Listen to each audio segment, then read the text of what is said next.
to the mayor. Hundreds of first responders remain along the Guadalupe River in Kerr County working to reunite families.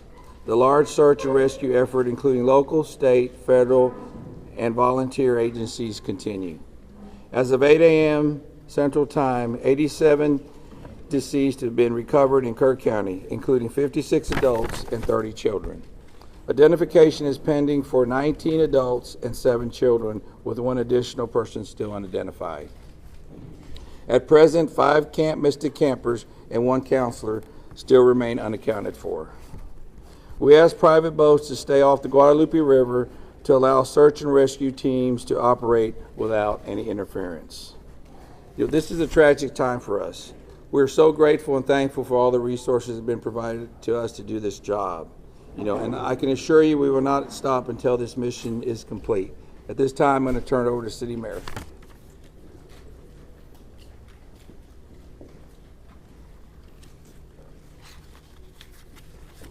Thank you for being here. I'm Joe Herring Jr. I'm Mayor of the City of Kerrville.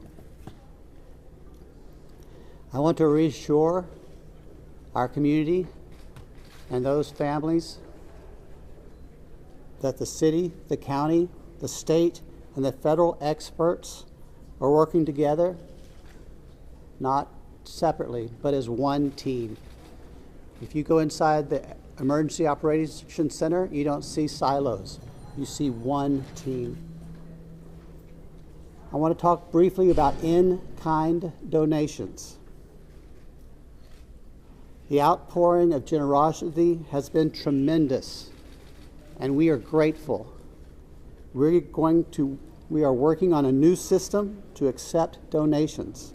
And when those plans are complete, we will post them online on the city's Facebook page. We are grateful. We need a new system to handle the generosity of the world. Financial donations can still go to communityfoundation.net. That's the community foundation of the Texas Hill Country. Again, we are grateful for the generosity of the world. Over and over, I've asked you to pray. It occurred to me that I haven't asked you for what to pray specifically. Please pray for those who mourn, for those who wait, and for those who help. Now I'd like to call on Lieutenant Colonel Ben Baker.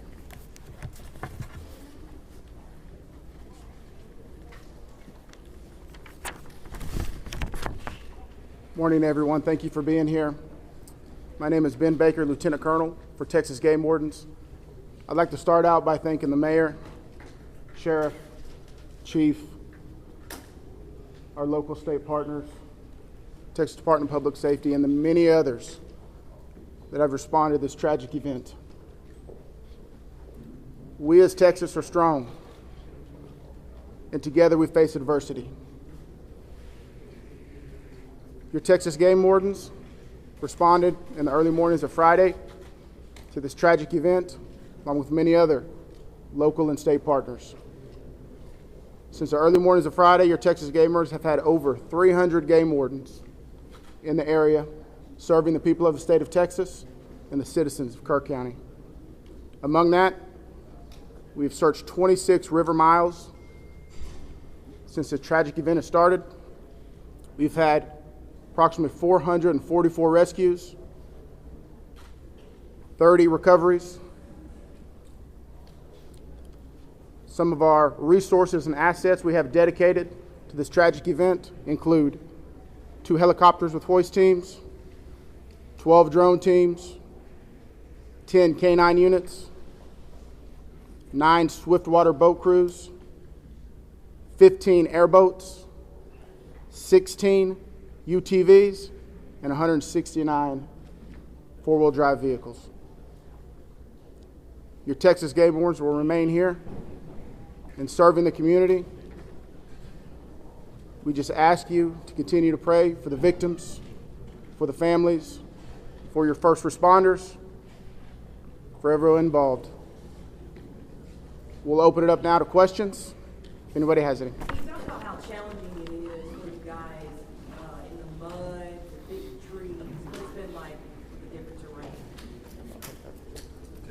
No, thank you for that question. Extremely challenging. You know, we've got, of course, your Texas game wardens out there, your local, your state partners, Texas Task Force 1. We've got the National Forest Service out there. We've got A&M Forest Service. We've got numerous responders with specialized capabilities where we've got these large pile of debris. And with our canines and you know, when we're trying to make these recoveries, these large piles can be very obstructive. And to get deep into these piles is very hazardous. And those specialized teams have to go in there layer by layer because our first responders, also the safety of them is concerned. So it's extremely treacherous, time consuming, it's dirty work, the water's still there. So we're having to go layer by layer, peeling these off to make those recoveries. What about mentally? Like when you guys stumble across someone who may be deceased, how do you process that? Absolutely.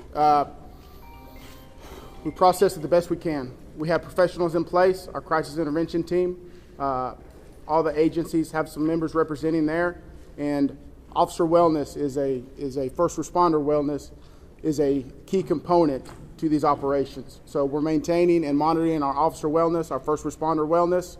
We're making sure they have the support. It's very tragic whenever you see human life, but to see a child and that loss of life is extremely tragic. More rain is expected to come down west of us, and eventually it's going to get down to Guadalupe River. Is that going to put a halt to the searches? And if not, how are you going to change the trajectory of the search and rescue operations? So with the water coming down, that is always a concern, and I'm sure you've been monitoring the last couple of days where we've had some reports of maybe some additional water coming in. Obviously, that's going to impact the search and recovery efforts. You know, us with numerous other agencies do have air capabilities, drone capabilities. We've got numerous fixed wing, rotary helicopters here. So it will alter our patrol patterns and alter our searches, but it won't deter them. I have a question for the specific discussions and actions were taken between the time the first flood emergency alert came in at 1:14 a.m. and then when the river first started flooding homes hours later. What were the specific actions and discussions that happened in those hours? Can you repeat that again, please? Absolutely. I would like to know, if you outline, please, what the specific actions and discussions were that local officials took between 1:14 a.m., that's when the first flood emergency alert came out, and hours later when the river first started flooding. What happened in those hours? What I can tell you, when I was first notified, it was around the 4 to 5 area. One of my sergeants was in dispatch when the first calls started coming in, the actual 911 calls come in. Like at 4 in the morning? It was between 4 and 5 when I got notified. Okay, but prior to that, in that 3 to 4 area, my understanding is, and we're in the process of trying to put a timeline. You know, that's going to take a little bit of time. As I've told you several times, that is not my priority this time. There's 3 priorities. That's locating the people out there, identifying and notifying the next of kin. That is what I'm taking as my job as sheriff here to do. Okay. With all due respect, sir, I think that the community here is asking these questions. What happened? When did it happen? Was the emergency manager awake at the time? Did they push the button to issue an emergency alert? Sir, it's not that easy when you just push a button, okay? There's a lot more to that. And we've told you several times. So did it happen, sir? I can't tell you at this time, You okay? can't tell me if the emergency manager of the county actually issued an emergency alert. Okay, Sheriff, who Shimon, is just give me a second. Emergency Answer the question. Operations Center? Who Let him runs answer the question. the Emergency I'll come back to you. I ain't going nowhere. Appreciate it. Who runs the Emergency Operations Center?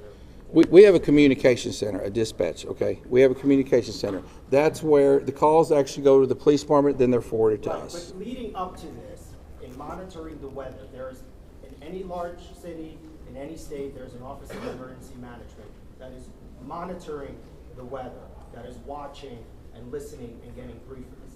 Who was getting those briefings in this city, in this county? Who was receiving that information, and who would have ultimately made the decision to evacuate, hearing what was coming in from the Weather Service and other people? Okay, what we would have done when we get notified, okay, I'm gonna tell you. You're not emergency management though, right? The sheriff's not EOC. No, there is Who no, is I'm at, EOC? as the city, yeah. So we understand you have many questions. Right, Hang on. No, I understand, but you're not gonna answer the question because that's up to the city manager and the mayor to answer those Correct. questions. County emergency. We understand you have many questions. The judge is not here. We understand that, but right now, this team up here is focused on bringing people home. That's our focus. All those questions will be answered, but the priority right now It seems like you're is bringing people home. We totally understand that, and we value the incredible work that is being done by those first responders. We're seeing them out there muddy and sweaty and grinding it out day after day. But your community is asking these questions. And we will get answers. Manager in the county, Right now, all of our resources are focused You should be able to to answer recovery. Who was in charge of the Emergency Operations Center at the time that was getting any briefings? Do we have another question? If any I briefings? do. I think I'd like to focus on what local people can be looking for. We're looking at some erosion in roads and safety in them traveling. What can we tell people who live here right now and what they can do in their daily life? Should they worry about traveling on roads? Do we know anything about that infrastructure? Sure, absolutely. Jonathan Lamb, Kerrville Police Department. So we know that there's substantial road damage. Some roads have been closed for safety. We've got crews out there in the county shoring them up and making sure that people can travel to and from. What we're asking for the public to do to assist us is if they believe that they have seen someone, a victim, notify emergency services. Call 911, let us know, or use our non-emergency numbers, area code 830-257-8181. Contact our dispatch team and we will send officers out there. We also ask folks to limit their travel. Our first responders have had a very difficult time getting to where they need to go because of the amount of people who are flooding our roadways. We understand there's natural curiosity. People want to come here and see the flood damage. Now is not the time for sightseeing. This operation is ongoing and continuous, and it will continue. I've got time for one more question. Can you tell us when your last live rescue of the people who are Last question. As far as I know, the last live rescue, unless there's new information, and I don't believe there is, was made on Friday. All right, I'm afraid that's going to have to do it for this morning. Can someone answer if the bodies have been released to the families, Sheriff? Excuse me. Have the bodies been released to the families? Some.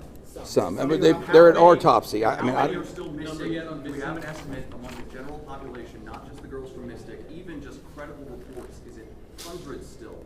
Is there any estimate among the general population of how many people are still missing? I've told y'all several times, it's hard to know that number. No, we don't. I know the numbers that we have found, and that's all I know. You still don't want to tell us who is All right, so we're going to continue our operations. The next time that we're going to be in front of y'all will be at 5 p.m. right back here.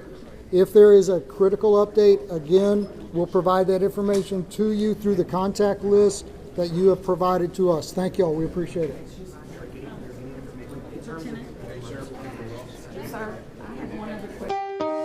Thanks for watching. Here's another story you may like, and subscribe to the WSBT 22 YouTube channel.